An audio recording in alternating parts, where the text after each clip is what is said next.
రాజకీయ ముఖ చిత్రాన్ని చూద్దాం.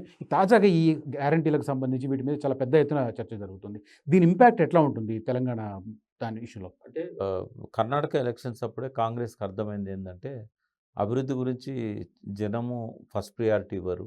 సంక్షేమం గురించే ఇస్తారు. అంటే అందరు తింటున్నారు. పాలకులు కూడా తింటున్నారు. బిజినెస్ అయిపోయింది రాజకీయం. మరి వాళ్ళు తిన్నప్పుడు మాకు కూడా తినాలి కదా!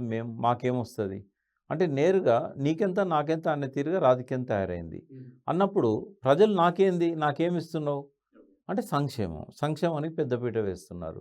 కాబట్టి ఇక అన్నీ పక్కకు పెట్టేసి వాళ్ళకు కొనుగోలు శక్తి పెంచడానికి గానీ, అభివృద్ధి గానీ ఇవన్నీ పక్కకు పోయినాయి. అప్పటికప్పుడు మాకేమిస్తున్నారని ప్రజలు అడుగుతున్నారు కాబట్టి ఇన్‌స్టాంట్ బెనిఫిట్ కోసం ఒకటి ప్రభుత్వం ద్వారా ఇచ్చేది, రెండోది పార్టీ ద్వారా ఇచ్చేది. ఓకే. ఈ రెండే ఎన్నికలను ప్రభావితం చేస్తున్నాయి. అంటే కొంతమంది అంటారు, అంటే మీరు ప్రజల్ని లంచగొండ్లంటారా?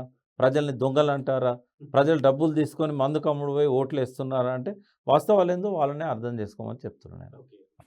అంటే సంక్షేమానికి పెద్దపీట వేసినా వేయకపోయినా హామీలు ఇచ్చిన వాళ్ళని ప్రజలు నమ్ముతారు.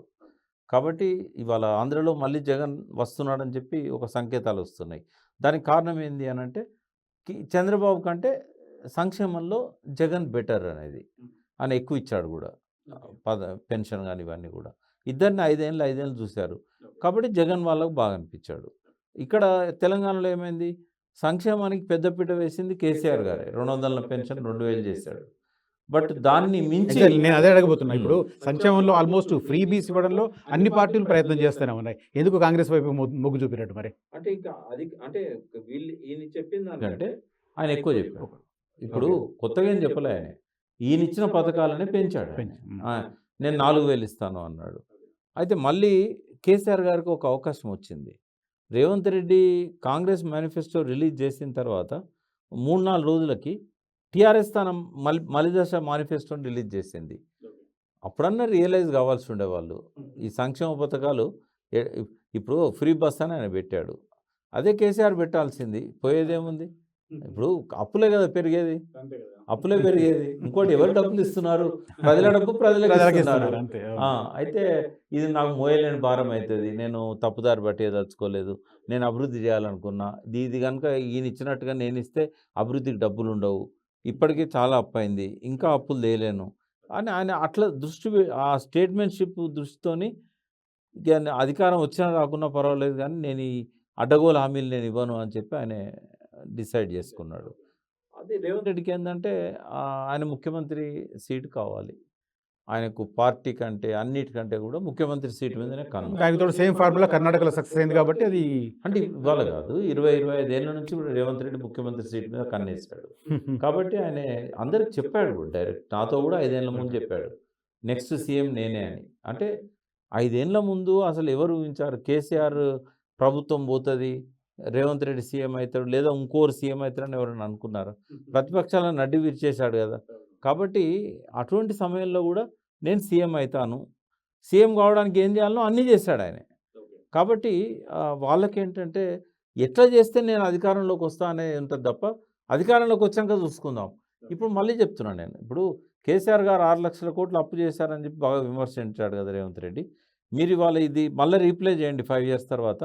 12,00,000 కోట్లు అప్పు చేయకుండా రేవంత్ రెడ్డి ఈ హామీలు నెరవేర్చలేడు. నడవదు కదా! ఇన్ని హామీలు నెరవేర్చాలంటే ఖచ్చితంగా అప్పులు తేవాల్సిందే. ఒకటి ఆయన అదృష్టం బాగుంది. తెలంగాణ ఎంత అప్పైనా తీర్చగలిగే స్థితిలో ఉంది. 59,000 కోట్ల బడ్జెట్ రెవెన్యూ రాబడులను 2,00,000 కోట్లకు పెంచాడు కేసీఆర్ ఈ డెవలప్‌మెంట్ వల్ల. ఓకే. ఈ నెక్స్ట్ 5 ఏళ్లలో డెవలప్‌మెంట్ ఉండదు గానీ ఏదైనా పెండింగ్ ఉన్న ప్రాజెక్టులు ఉంటే కొన్ని కంప్లీట్ చేస్తారు. బట్ అప్పు మాత్రం ఈయన 6,00,000 తెస్తే ఆయన ఇంకో 12,00,000 ఆయన తెస్తాడు. మొత్తం 18,00,000 అప్పుతోని మూడో ప్రభుత్వం ఈ 2028లో వస్తది. రైట్. మొన్నటి ఎలక్షన్స్ వరకు చాలా స్ట్రాంగ్‌గా కనిపించిన ఉద్యమ పార్టీ ఒక్కసారి డల్‌గా ఎట్లా అయిపోయింది? ఇప్పుడు ఎట్లా చూస్తున్నారు బీఆర్ఎస్ భవిష్యత్తుని?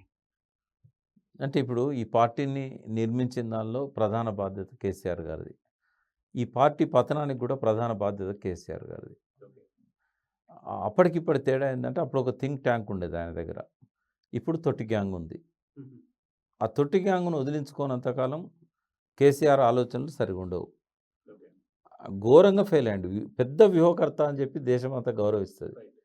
అటువంటి వ్యూహకర్త పార్లమెంట్ ఎన్నికల్లో చాలా ఘోరంగా విఫలమైండు. ఆయన వ్యూహం అంతా కూడా ఆ ఫ్రస్ట్రేషన్ నుంచి వచ్చింది. అధికారం పోయింది. రేవంత్ రెడ్డి అసలు ఆయన నిన్న లెక్క కూడా చేయలేదు కేసీఆర్. అసెంబ్లీలో కూడా ఆయన ముఖం చూడడానికి ఇష్టపడలేదు. ఆయన పార్టీలో వెనకాల తిరిగినోడు. చిన్న కార్యకర్త టీఆర్ఎస్ పార్టీలో ఒక మహబూబ్ నగర్లో ఒక జెడ్పీటీసీ టికెట్ అడిగితే కూడా ఇవ్వలేదు. అటువంటి వ్యక్తి వాళ్ళ ముఖ్యమంత్రి అయి నన్ను కొట్టగలిగిండా. అయితే ఆయన డైజెస్ట్ చేసుకోలేకపోతున్నాడు. దానివల్ల ఒక ఫ్రస్ట్రేషన్ డెవలప్ అవుతుంది. ఆ ఫ్రస్ట్రేషన్ నుంచి ఆయన కళ్ళు మూస్తే రేవంత్ రెడ్డి, కళ్ళు తెరిస్తే రేవంత్ రెడ్డి. అయితే ఎలక్షన్ స్ట్రాటజీ అంతా కూడా రేవంత్ రెడ్డికి అగెనిస్ట్గా పోయింది. పోవడం వల్ల అడ్వాంటేజ్ అయింది ఎవరికి? బీజేపీకి. ఇప్పుడు 2 జాతీయ పార్టీలు అగ్రగామిగా నిలుస్తున్నాయి తెలంగాణలో. ఇప్పుడు ఈ పార్లమెంట్ సీట్లన్నీ పంచుకునేది కూడా వాళ్ళిద్దరే. వస్తే ఒకటి రావచ్చు టీఆర్ఎస్కి, లేదా 2 రావచ్చు. ఇక వేరే అవకాశం లేదు. కాబట్టి నేను అనుకున్న స్టార్టింగ్లో తమిళనాడు రాజకీయంలాగా తెలంగాణ ఉంటే బాగుంటుంది. ఇంకొకరు ఎవరైనా ఇందులోంచి హరీష్ రావు ఇంకొకరు బయటికి పోయి ఓ పార్టీ పెట్టుకొని 2 రీజనల్ పార్టీల మధ్యనే పోరు ఉంటే బాగుంటుందని అనుకున్నాం. కానీ ఇప్పుడు పరిస్థితి భిన్నంగా ఆ అవకాశం కూడా కేసీఆర్ కల్పించారు. కానీ ఆయన ఎందుకో మామయ్యకు వ్యతిరేకంగా నేను పోను అని చెప్పేసి ఆయన పార్టీ పెట్టలేదు. మంత్రి పదవి నుంచి కూడా డ్రాప్ చేశాడు. అది ఎంత గోల్డెన్ టైం అంటే ఈటల రాజేందర్, హరీష్ రావు గారు ఇద్దరికి మంత్రివర్గంలో బెర్త్ ఇవ్వనప్పుడు ఇద్దరు కలిసి పార్టీ పెట్టుకొని ఉంటే ఇవాళ ముఖ్యమంత్రి ఆ పార్టీ నుంచి అయ్యేవాళ్ళు. ఐదర్ ఈ పార్టీ ఆ పార్టీ ఉండేది. మళ్ళీ రేవంత్కి అవకాశం లేదు, బీజేపీకి అవకాశం ఉండేది కాదు. ఆ ఛాన్స్ కేసీఆర్ పోగొట్టుకున్నాడు.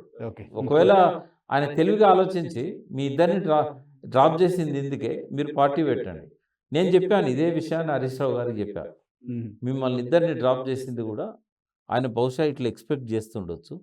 ఇది మంచి అవకాశం. మీరిద్దరు కనుక పార్టీ పెట్టినట్టయితే తమిళనాడు రాజకీయంలాగా ఎప్పుడు రీజనల్ పార్టీల చేతులు భయపడ్డా. ఆయనకు మామ మీద ఉన్న కృతజ్ఞత.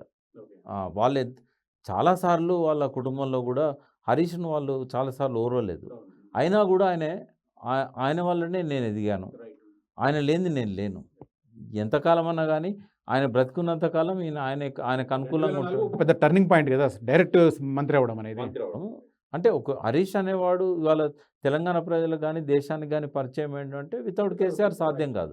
బట్ ఒక్కటి కూడా చెప్తున్నాను నేను, టీఆర్ఎస్ స్థాపించిన దానిలో, దాన్ని నడిపించిన దానిలో కేసీఆర్ గారికి ఉన్న పాత్ర అందరికంటే ఎక్కువ.